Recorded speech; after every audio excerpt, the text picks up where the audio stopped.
Quando a gente pensa na cooperação internacional, eu tenho certeza que automaticamente você lembra daquelas grandes doações feitas entre os países para auxiliar populações em risco, ou então daqueles empréstimos de grandes montantes financeiros aos estados em desenvolvimento para que pudessem fazer grandes obras importantes para suas populações, e várias outras imagens que representam a ajuda e o progresso. E com toda certeza, quando você ouve falar do desenvolvimento sustentável, você automaticamente pensa nos cuidados ao meio ambiente, no enfrentamento às mudanças climáticas, ou então nas emissões dos gases do efeito estufa, ou até mesmo nos esforços para evitar o desmatamento global e a perda de biodiversidade. A verdade é que essa tal cooperação para o desenvolvimento nem sempre teve essa mesma cara de hoje. E além disso, a história do desenvolvimento sustentável é bem mais longa do que você imagina. Hoje, a gente vai falar sobre a cooperação internacional pelo desenvolvimento sustentável. Afinal de contas, como é que essa temática surgiu no mundo? Como que os países estão se unindo para promover um futuro mais verde e justo? E o mais importante, será que essas promessas estão realmente fazendo alguma diferença? Esse conteúdo vai servir como importante base para que você possa participar de debates e simulações sobre cooperação e desenvolvimento, independente de qual seja o tema trabalhado. Vamos em frente.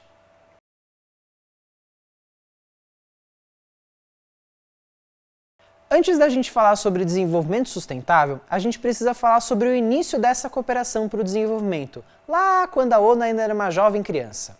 Vamos dar um salto no tempo então, lá para a década de 50. Imagina um mundo em plena Guerra Fria, com as duas grandes potências lutando pelo controle ideológico e econômico. É nesse contexto que surge o debate sobre o desenvolvimento internacional. E qual era o objetivo dele, afinal de contas? Inserir os novos estados independentes, especialmente aqueles que nasceram daquelas lutas de descolonização da África, em um sistema dominante das nossas duas potências hegemônicas. Do lado capitalista, a ideia era muito simples. Se esses países pudessem se industrializar, acumular capital e entrar no comércio internacional, eles alcançariam a tão sonhada modernidade aos moldes ocidentais. E assim, nos anos 50, o desenvolvimento era quase um sinônimo de industrialização ostensiva. Cooperação significava ajuda financeira externa, grandes obras de infraestrutura e, é claro, política externa sendo usada como ferramenta do desenvolvimento. Tudo parecia muito simples. Desenvolve, industrializa, acumula capital e pronto, você tem uma nação moderna. Foi assim também nos anos 60, na chamada década do desenvolvimento, quando as agências de ajuda dos principais países da OCDE foram formadas. Mas então, chegaram os anos 70 e tudo começou a mudar bastante. As crises econômicas globais, como choques do petróleo e a variação dos preços de commodities, jogaram um balde de água fria na crença de que o desenvolvimento era só uma questão de dinheiro e fábricas. Foi aí que o debate se ampliou. De repente, a ONU começou a organizar conferências que falavam de desenvolvimento em termos muito mais amplos. Meio ambiente, alimentação, ciência e tecnologia e até direito das mulheres passaram a fazer parte da agenda. O desenvolvimento não era mais só econômico, e a ilusão de que o crescimento industrial resolveria tudo começou a perder força. Entramos então nos anos 80, e o foco virou o ajuste fiscal, a abertura de mercados e a famosa disciplina. A agenda neoliberal tomou conta do mundo em desenvolvimento, com pacotes de reformas econômicas, liberalizações e privatizações sendo implementadas por meio de ajuda técnica. Aqui, a cooperação internacional era quase que uma aula sobre como abrir a economia e entrar de vez no mercado global. Mas nem tudo ocorreu como planejado, infelizmente, e muitos países sofreram com a desigualdade que essas políticas geraram. A América Latina e a África subsaariana tiveram uma década perdida em termos econômicos, parte por conta dessas políticas e doutrinas. Chegamos então aos anos 90 e o debate voltou a mudar mais uma vez, dessa vez com o foco no desenvolvimento humano. Agora, não era mais só sobre capital e mercado, mas também sobre qualidade de vida. Educação, saúde, igualdade de gênero. Foi o período que tudo isso se juntou e aí surgiu o famoso IDH, o Índice de Desenvolvimento Humano. Além disso, vimos uma nova rodada de conferências da ONU que colocaram no centro do debate temas como meio ambiente, direitos humanos, igualdade social e desenvolvimento urbano. Foi aqui que surgiu a famosa Rio 92, a Conferência das Nações Unidas sobre Meio Ambiente e Desenvolvimento, feita lá no Rio de Janeiro, uma das principais reuniões internacionais que falou sobre diminuir a degradação ambiental e foi a primeira a abordar o ponto de vista do desenvolvimento sustentável. Mas segura aí, já já a gente fala melhor sobre ela. Nos anos 2000, as metas do milênio tornaram-se o grande foco da cooperação internacional. Era a vez de pensar grande, erradicar a pobreza extrema, melhorar a saúde global, promover o direito à educação e, é claro, garantir um desenvolvimento sustentável. Com o tempo, o debate também começou a incorporar questões de segurança global, como o combate ao terrorismo e às drogas, demonstrando que o desenvolvimento internacional se tornava cada vez mais uma peça central das políticas de segurança. Hoje, a gente está na era da Agenda 2030, com 17 Objetivos de Desenvolvimento Sustentável que visam transformar o mundo em áreas como pobreza, fome, mudanças climáticas e muito mais. O desenvolvimento nunca foi tão diverso e a cooperação internacional continua a evoluir para responder aos desafios do nosso tempo. Agora que a gente já passou por toda a história da cooperação internacional pelo desenvolvimento, vamos focar no que se tornou um dos pilares mais importantes dela, o desenvolvimento sustentável.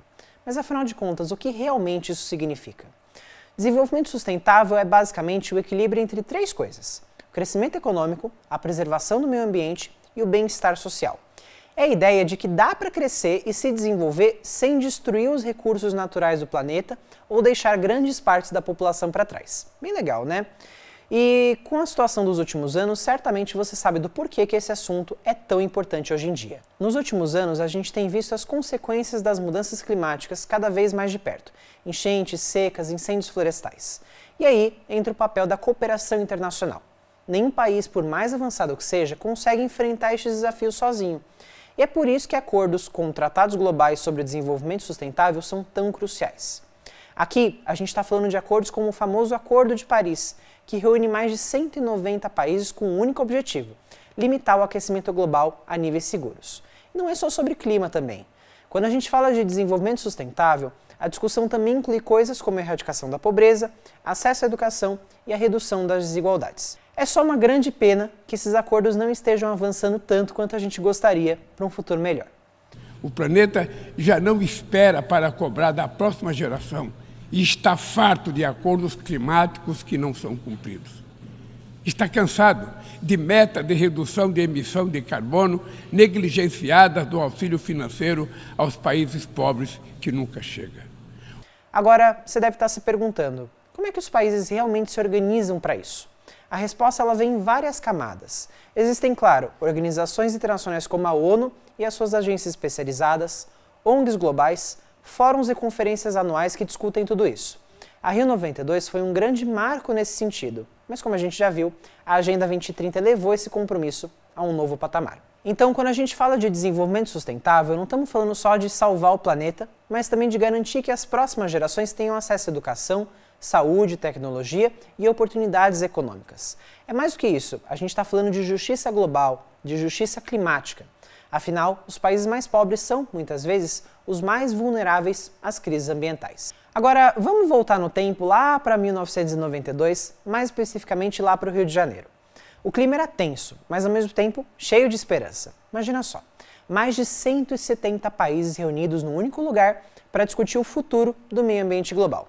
Era a primeira vez que o mundo parava para falar sério sobre os impactos ambientais das atividades humanas. E assim nasceu a Rio 92, ou a Cúpula da Terra, o primeiro grande passo global para a sustentabilidade. Mas por que a Rio 92 foi um marco tão importante, você deve estar perguntando? Bem, esse evento foi muito mais do que uma reunião de chefes de Estado. Foi o início de uma nova era de cooperação internacional voltada para o meio ambiente. Aqui nasceram compromissos que ainda hoje estão moldando as políticas globais. A Rio 92 trouxe ao mundo alguns documentos chaves, e um dos mais importantes foi a Convenção sobre a Biodiversidade. Pela primeira vez, os países concordaram que preservar a biodiversidade era essencial para o futuro do planeta. A ideia não era apenas proteger espécies e habitats, mas também garantir que as comunidades locais tivessem um papel no uso sustentável dos recursos naturais.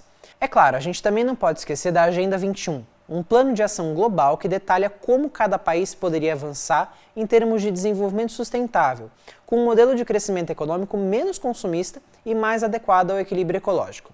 A Agenda 21 foi praticamente um manual que dizia: olha, se vocês quiserem construir e crescer sem destruir o planeta, sigam esse passo a passo. E surpresa, muitos países realmente começaram a adotar essas ideias nas suas políticas internas. Mas e aí, o que realmente mudou depois da Rio 92? Bom, as discussões sobre o meio ambiente começaram a se diversificar muito mais. Não era só sobre reduzir emissões ou proteger florestas. A gente começou a falar de sustentabilidade em áreas como educação, saúde e até o combate à pobreza. O conceito de desenvolvimento sustentável finalmente ganhou uma definição clara: o equilíbrio entre desenvolvimento econômico, justiça social e preservação ambiental. Esse, aliás, foi o grande triunfo dessa reunião. Os países finalmente entenderam que não tinha como ter qualquer avanço nas discussões com aquelas teses mais extremas que eram abordadas nas discussões anteriores. A gente tinha duas delas, tá? A gente tinha a tese do crescimento zero dos países desenvolvidos, que defendiam que a única forma de proteger o meio ambiente era parando com o crescimento econômico de base industrial dos países em desenvolvimento e também abolindo o modo de vida urbano industrial. E a gente tinha, do outro lado, a tese do desenvolvimentismo a qualquer custo, que defendia a manutenção do desenvolvimento industrial desenfreado que o mundo tinha até então, e dane-se o meio ambiente. A Rio 92 defendia principalmente que era sim possível desenvolver o mundo enquanto se preservasse o ambiente, desde que houvesse equilíbrio e responsabilidade de todos. É claro, a Rio 92 também abriu caminhos para outras conferências que vieram depois, como a Conferência das Partes, também conhecida como COP, a Rio+20 e a própria criação da Agenda 2030. E aqui eu quero deixar uma recomendação de conteúdo para vocês que pode facilmente ser encontrada na internet. Um dos momentos mais emblemáticos da Rio 92 foi o discurso da Severin Suzuki, uma jovem ativista ambientalista que mostrou as questões ambientais de um ponto de vista da juventude e implorou por ações dos líderes globais. Veja um trecho do discurso dela.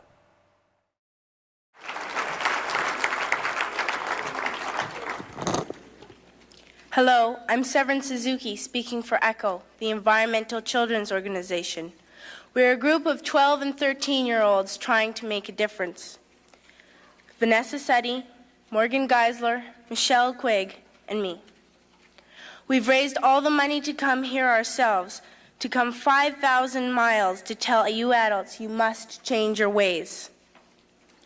Coming up here today, I have no hidden agenda. I am fighting for my future. Losing my future is not like losing an election or a few points on the stock market. I am here to speak for all generations to come. I am here to speak on behalf of the starving children around the world whose cries go unheard.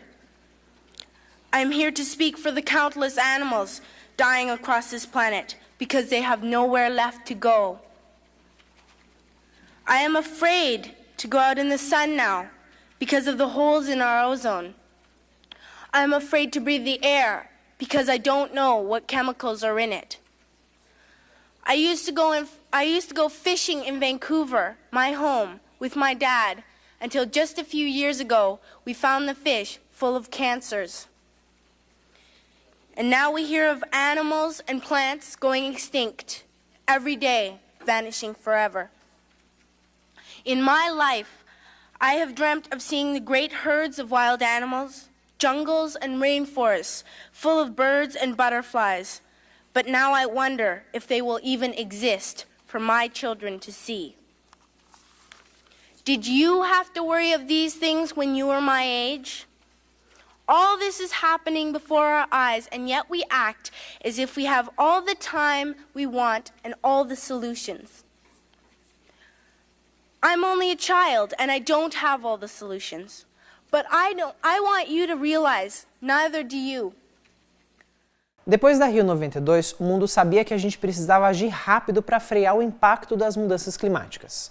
Foi aí que, alguns anos depois, veio o Protocolo de Kyoto, o primeiro acordo internacional que comprometeu os países a cortar suas emissões de carbono de maneira concreta. Mas será que ele funcionou?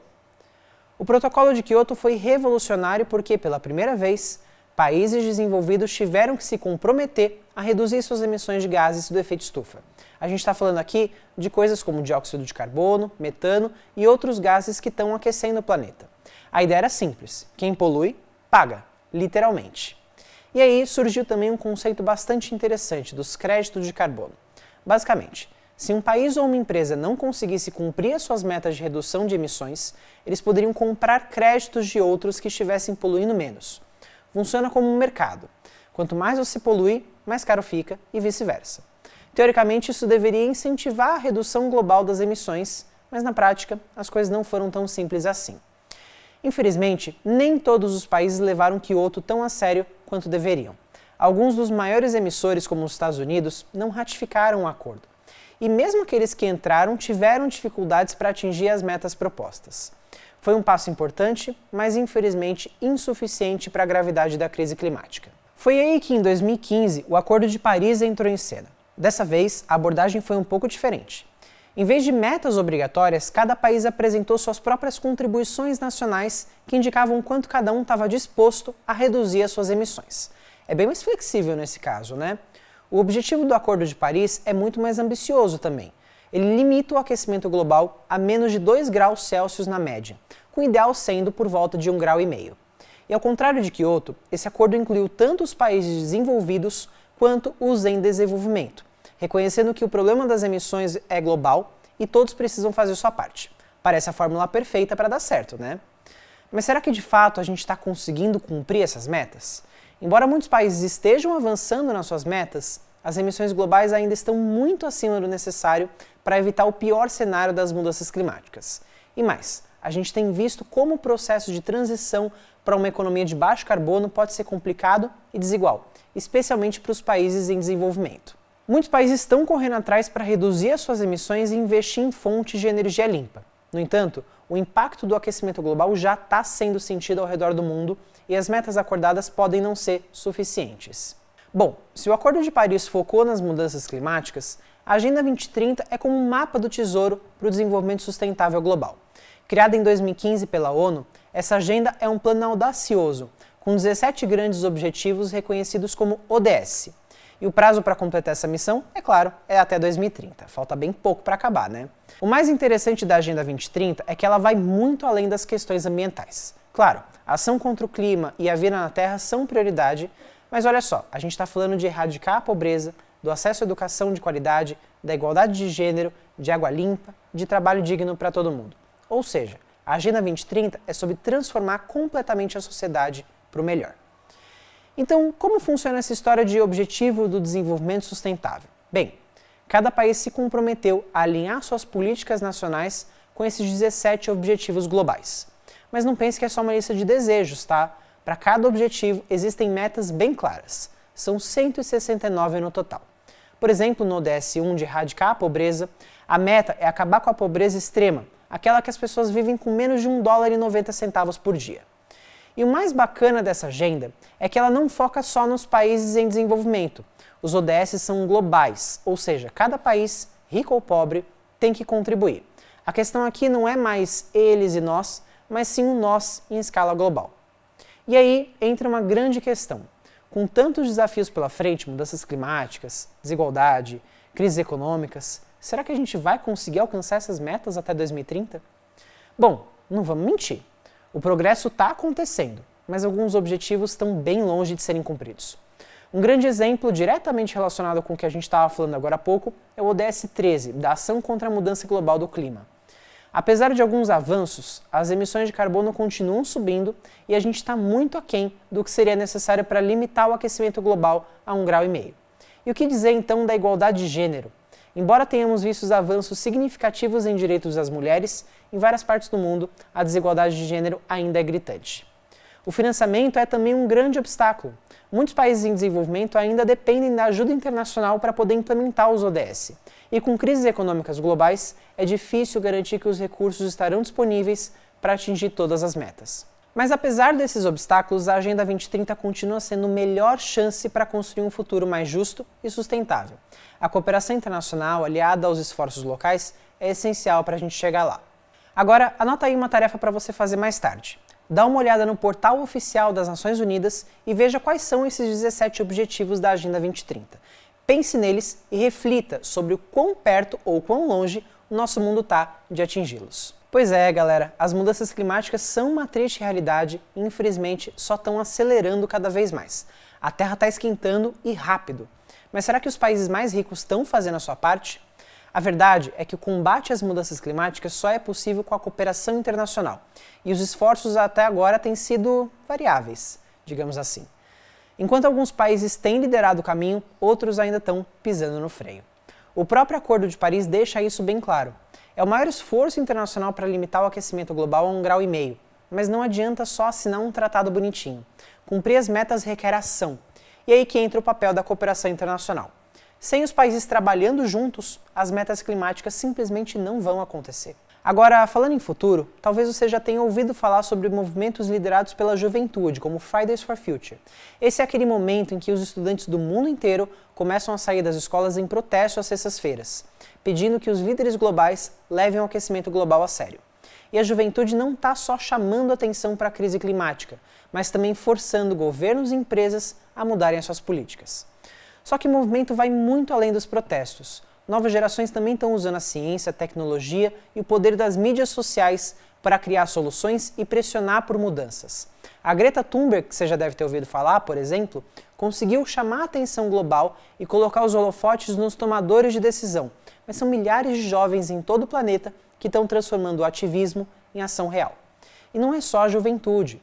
Governos e empresas também estão começando a perceber que, se não agirem agora, os custos econômicos, sociais e ambientais serão catastróficos. Por isso, iniciativas pós-2020, como o Acordo de Glasgow e o fortalecimento dos créditos de carbono, estão tentando dar uma resposta mais prática à crise climática.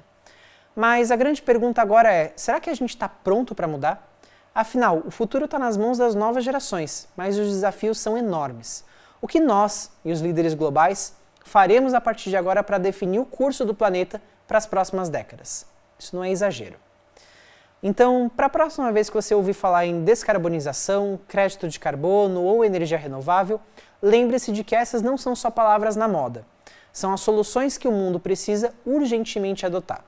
E quanto mais você souber sobre cooperação internacional para o desenvolvimento, mais você pode contribuir também, seja com ideias ou cobrando os responsáveis. A aula de hoje, então, vai se encerrando por aqui. Agora, eu tenho certeza que você está bastante preparado ou preparada para se aprofundar muito mais nessas pautas de cooperação para o desenvolvimento sustentável. E você com certeza pode debater em qualquer exercício ou simulação sobre um desses temas. É uma pauta bem difícil, mas eu tenho certeza que você vai tirar de letra. Na próxima aula, a gente vai abordar um outro eixo temático bastante importante, a paz e a guerra. Nele, a gente vai trabalhar os principais conceitos sobre conflito e guerra, e a gente vai ver os diferentes tipos de guerra que podem aparecer por aí no mundo de hoje. Até a próxima!